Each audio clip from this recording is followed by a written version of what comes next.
Hey, everybody. Thanks for joining us again at Down to Earth Podcast. And we're here talking about Bible study methods. If you missed the first couple weeks, you'll want to go back and check them out. I'm your host, Pastor Bryan Threlkeld, and this is Down to Earth Theology Matters. So we're in a series talking about Bible study and how Bible study is for everyone. Whether you've just started in the Christian walk and you don't know much about God's Word at all, or you're a pastor and you're out there trying to communicate to thousands of people, there are things that we can always grow in and learn when it comes to understanding, interpreting, observing, applying God's Word.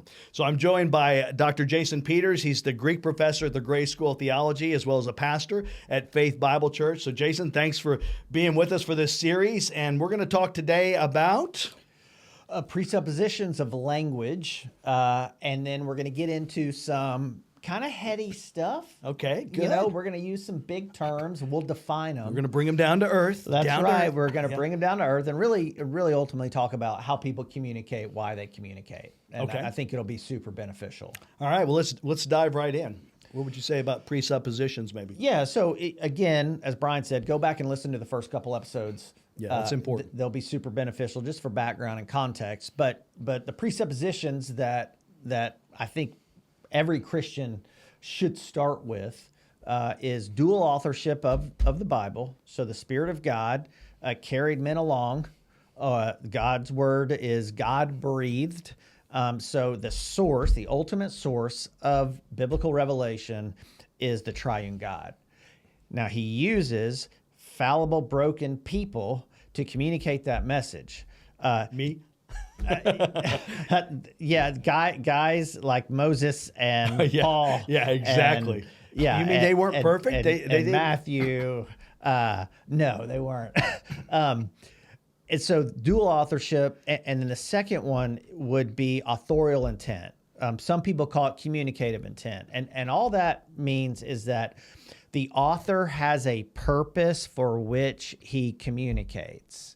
Yes. And if we don't start there, then we, the reader, end up usurping the author's purpose if we're not careful and adding in our own purpose for why that author communicates, which usually happens to do with something that is beneficial for self.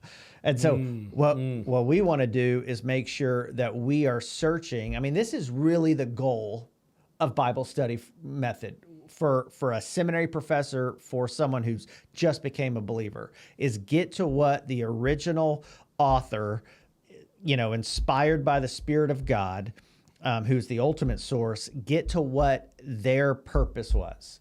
And they often tell you, either at the beginning of the letter or the end of the letter or both, what their purpose is. And yet we have a tendency to pull passages out of a book and begin to interpret them without necessarily looking at what is the context of this particular book or this particular letter.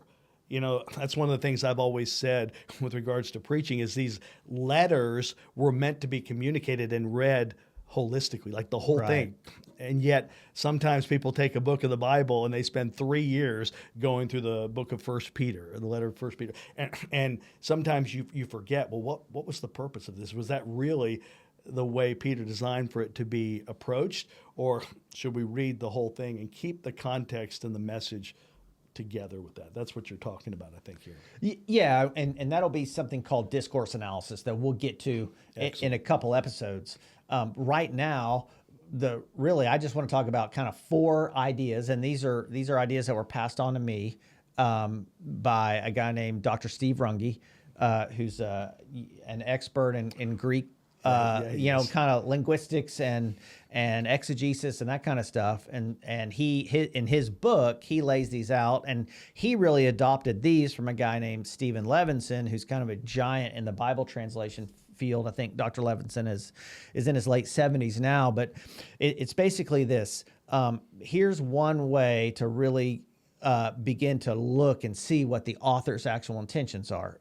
Understand this about language. And you can understand this about, this applies to any kind of language, is that language choices, if there's a choice to use one word or say one thing over another, implies a particular meaning. So I would even write these down. Choice implies meaning. Choice implies meaning. That's right. So if the biblical author, let's take Paul's letters. If you read all of his greetings, he doesn't always call himself an apostolos, an apostle. He doesn't always say the same thing. Sometimes he calls himself a doulos, a slave. That's right. Why? Is it just, is he just having a senior moment? Is it just happenstance? No. He has a particular way he's credentialing or framing himself for an audience for a particular purpose. And so just understanding that the reason why the biblical authors write differently is because they have a different audience. And so they're going to choose to write in a particular way to accomplish their goals, their communicative goals for that audience. And so that's one. The second one would be that prominence is a real thing in language. Here's what I mean by that. Prominence means if you think about a play, right? And so think about a high school play that most of us have gone to and watched. There is a spotlight. There is a spotlight, and it will spotlight multiple people. It will spotlight the great monologue scenes, but it doesn't spotlight everything. Everything on that stage is important. You have hardworking kids running in the background, changing the background setting and scenery. You have people that are doing stuff for the curtain. You have all these people that you don't see, but then you have some things that you do see all the time. Language is the same way. If everything in the Bible is written of equal prominence, then nothing sticks out. And the reader doesn't know where to really focus on. The part of what makes the Bible really great literature when you read it is that the authors usually do, I wouldn't say usually, I'd say every time. Jason's the one who doesn't always see it. They put some things in the background and they put some things in the foreground. Some things in the background, some things in the foreground. And so paying attention to what's foregrounded and what's backgrounded is going to help us track their communicative intent. That's good. Yeah. And so two ways to really see what's real prominent is repetition and contrasting things.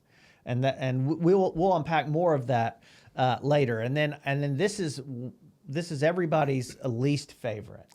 Okay. Is that words only mean specific things in specific contexts.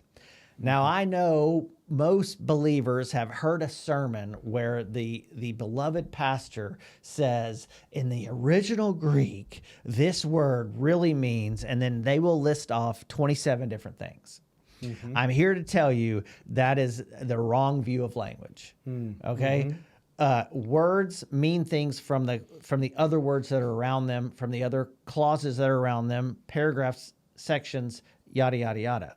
And so communicative intent means, authorial intent means the author actually had a purpose for that word, and that the author didn't all of a sudden get so esoteric that now he's just going to use a word that has 27 different ideas embedded in it. Right. It's the classic, the word trunk. If I say trunk and I'm standing next to a car, it means one thing. If I say trunk and I'm standing next to an elephant, it means something else, and so on and so forth. No, it's a great analogy. I actually use that in Greek 1 class.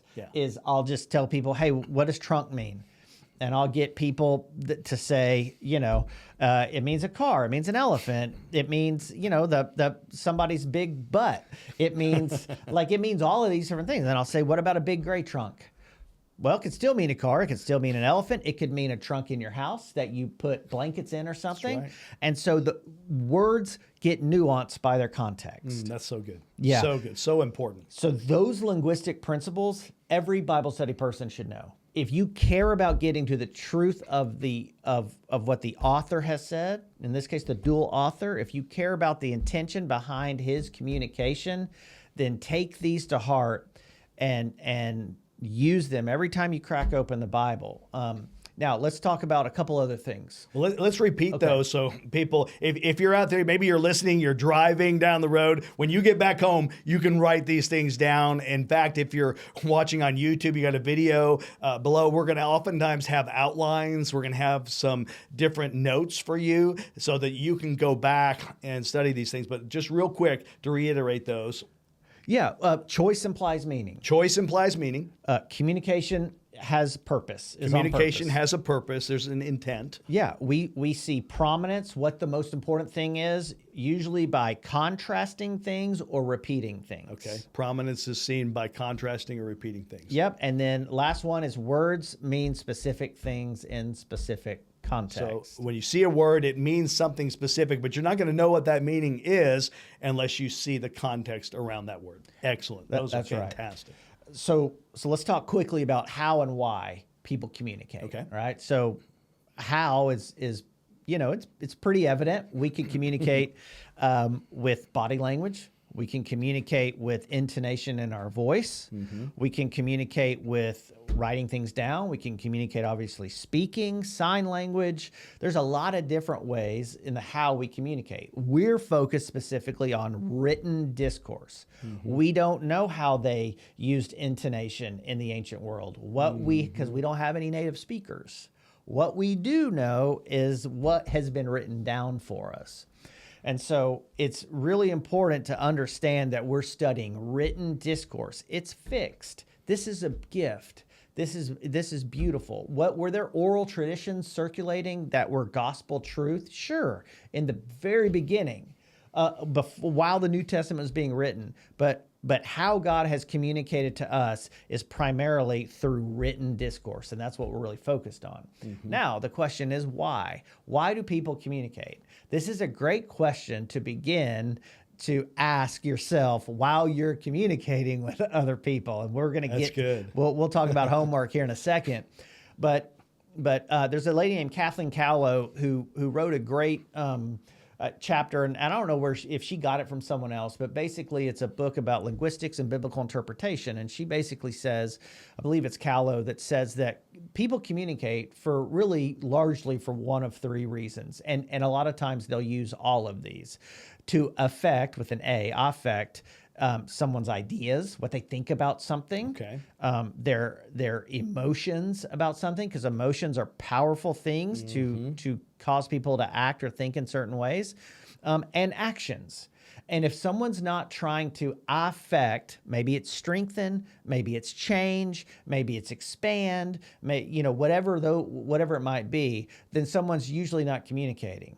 Have you ever heard somebody talk for no reason and you couldn't figure out the reason why they were communicating? That's intuitive. God's wired us to communicate on purpose because He is purposeful. Well, if you're standing with someone in an elevator and they begin talking and they're not talking to you, then you start to begin to think that they're a little off. Let's just be honest. Unless they got an earpiece in. You're right, right. But an earpiece tells us that they're communicating to someone for a particular reason. That's right. If you were at a grocery store with someone who was bagging your groceries, and you're in this grocery scene, right? You've experienced this before, and they're saying, birds are yellow, birds are yellow, birds are yellow. You're going through trying to figure out, because of how God's wired us, how does this have to do with what the situation is now? I'm buying Peeps, those little yellow. Yeah, right. Yeah, so we're smart. Like God's right. God's a genius. Looking. Right. Exactly. We're trying to figure it out. So understanding when we come to the biblical text that God has communicated for particular purposes, that He desires to affect our ideas, actions, and emotions. And sometimes He's using all three of those because the goal of Bible study, as we talked about before, is what? It's transformation.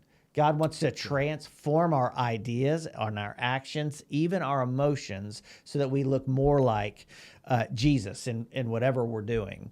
And so what I would love for everyone to do is to, before you listen to the next episode, just start observing how people communicate. Right? Start observing how they use their words, especially spoken communication right now, and read emails, read written communication, and observe how they do it. Let me give you one example, okay? There's this idea in linguistics, and it's not just an idea, it's true, that you could communicate with pure semantics, just what something means, right? The Bible is the Word of God, right? And you can communicate and more often in pragmatic ways. In other words, that's language used in a context. So with spoken language, for example, I can say the same semantic thing, like a phrase that means the same thing as far as the words and how they're paired together.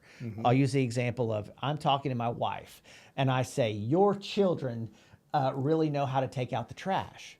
So I can say that, and depending on how I say it or my body language, I'm communicating something different than the words. That's right. That's pragmatics, right? Is I can say, your children really know how to take out the trash because the kids didn't do what they were supposed to do, and I'm thinking that it's her fault, right? Shame on me, by the way.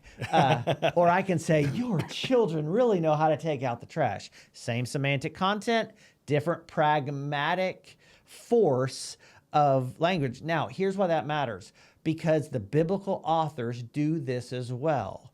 And when we begin to see some of these things that are out there, they're just right in front of us, then it helps us understand why they're communicating. Let me give you one example for that. And I know we're almost out of time. Yeah. Have you ever noticed in the Gospels where Jesus has been talking and then all of a sudden he says, truly, truly, I say to you. Why on earth is he saying that?